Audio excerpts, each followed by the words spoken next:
Assalamualaikum warahmatullahi wabarakatuh. Kami dari kelompok 5 yang beranggotakan Aprilia Putri, Arina Nur Asya Jamil, Dewi Safitri, Erika Mediana Adianto, dan Rika. Di sini kami akan membahas tentang skandal suap. Pengertian suap. Penyuapan atau suap adalah tindakan memberikan uang, barang, atau bentuk lain dari pembalasan dari pemberi suap kepada penerima suap yang dilakukan untuk mengubah sikap penerima atas kepentingan si pemberi, walaupun sikap tersebut berlawanan dengan penerima. Suap menyuap bersama-sama dengan penggelapan dana-dana publik atau embezzlement of public funds, sering disebut sebagai inti atau bentuk dasar dari tindak pidana korupsi. Pada kasus suap, ada kesepakatan antara penyuap dan yang disuap. Misalnya, seseorang menjanjikan imbalan uang kepada koleganya apabila berhasil menaikkan jabatan dan sebagainya dan disepakati oleh kolega tersebut. Sementara gratifikasi tidak ada kesepakatan. Imbalan diberikan tanpa ada kesepakatan sebelumnya. Walaupun korupsi termasuk suap menyuap, dinyatakan sebagai tindak pidana korupsi. Dalam beberapa hal, tindak pidana suap juga dikriminalisasikan sebagai lex specialis. Misalnya, suap menyuap yang terjadi di lingkungan perbankan yang berkaitan dengan pemilihan umum dan suap yang berkaitan dengan kepentingan umum. Berikutnya, adapun peraturan perundang-undangan mengenai suap antara lain. 1. Pasal 3 Undang-Undang Nomor 3 Tahun 1980. 2. Undang-Undang Nomor 11 Tahun 1980 tentang tindak pidana suap. 3. Undang-Undang Nomor 20 Tahun 2001 tentang perubahan. 4. Undang-Undang Nomor 31 Tahun 1999 tentang pemberantasan tindak pidana korupsi. 5. Undang-Undang Nomor 30 Tahun 2002 tentang komisi. 6. Dalam Kitab Undang-Undang Hukum Pidana KUHP, tindak pidana suap diatur dalam pasal 209 ayat 1. Adapun faktor penyebab suap. 1. Rasa tidak sabaran. 2. Rasa memiliki kekuasaan. 3. Haus jabatan. 4. Adanya rasa venilitas. 5. Hukum yang bisa dibeli. Kasus suap di Bintan, Republik JOID Jakarta. Komisi Pemberantasan Korupsi atau KPK mendalami aliran dana suap yang diduga diterima oleh Bupati Bintan periode Apri Sujati atau AS. Dia merupakan tersangka dugaan korupsi pengaturan barang kena cukai dalam pengelolaan kawasan perdagangan bebas dan pelabuhan bebas Bintan, wilayah Kabupaten Bintan di Kepulauan Riau Kepri, tahun 2016 sampai ke tahun 2018. Kemudian contoh kasus suap di Bintan, kedua saksi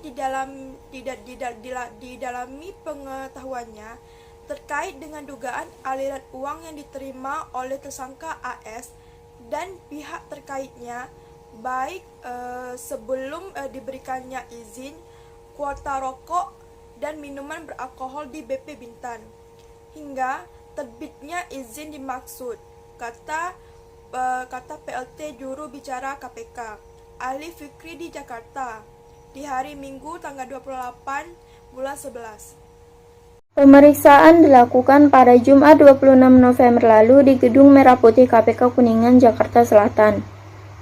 Keterangan kedua saksi dibutuhkan guna melengkapi berkas perkara para tersangka dalam kasus tersebut. Di waktu berbeda, KPK juga telah memeriksa tersangka Apri Sujadi pada Kamis 25 November lalu. Tim penyidik KPK memeriksa Apri Sujadi dalam kapasitasnya sebagai tersangka dalam perkara yang dimaksud.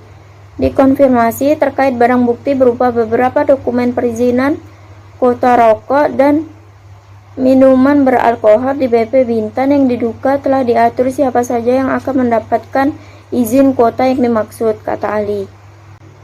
Dalam perkara ini, lembaga anti rasuah itu telah menetapkan dua tersangka, yaitu Apri Sujadi dan PLT Kepala Badan Pengusahaan Kawasan Perdagangan Bebas dan Pelabuhan Bebas Bintan di wilayah Kabupaten Bintan, yaitu Muhammad Saleh Umar.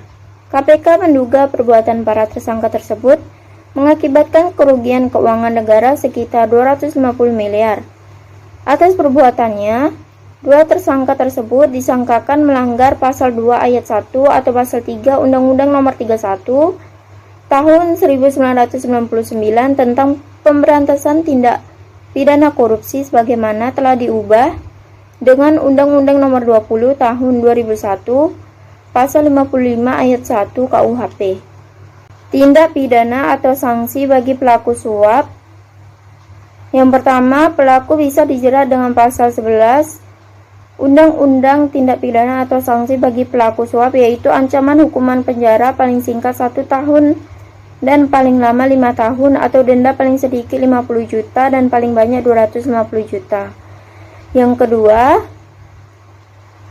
untuk kasus suap dalam lingkup pegawai negeri pada ketentuan pasal 418 maka akan diancam dengan pidana penjara maksimal 6 bulan atau denda maksimal 300 juta. Yang ketiga, penyuapan yang dikenal pada pasal 12A Undang-Undang Nomor 31 Tahun 1999 sebagaimana diubah dengan Undang-Undang Nomor 20 Tahun 2001 tentang pemberantasan tindak pidana korupsi, yaitu penerima suap mendapatkan ancaman hukuman penjara seumur hidup atau 4 hingga 20 tahun dengan denda sebesar 200 juta hingga 1 miliar. Dampak dari tindakan suap. Yang pertama, meningkatkan ketidaksetaraan kekayaan dan merusak kepercayaan publik. Yang kedua, penyuapan berdampak buruk pada setiap orang dengan menciptakan inefisiensi, mengurangi pengeluaran publik, dan mendorong monopoli. Yang ketiga, suap menciptakan persaingan yang tidak sehat di mana pelaku korupsi dapat menaikkan harga dan mengontrol pasokan inovasi, juga akan terhambat karena calon pengusaha tidak mempercayai sistem hukum untuk buah pemikiran mereka. Upaya agar terhindar dari suap. Umumnya, suap diberikan kepada orang yang berpengaruh atau pejabat agar melakukan tindakan atau melakukan sesuatu yang berhubungan dengan jabatannya.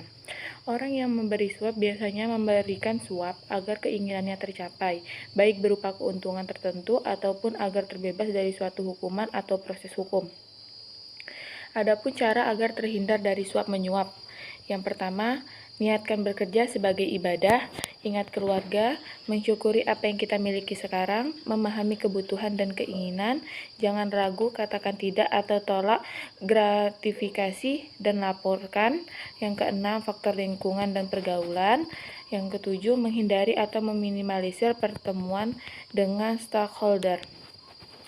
Baiklah, sampai di situ saja presentasi dari kelompok kami. Di presentasi ini masih banyak kekurangan. Kami harap Ibu memaklumi. Saya akhiri dengan Assalamualaikum warahmatullahi wabarakatuh.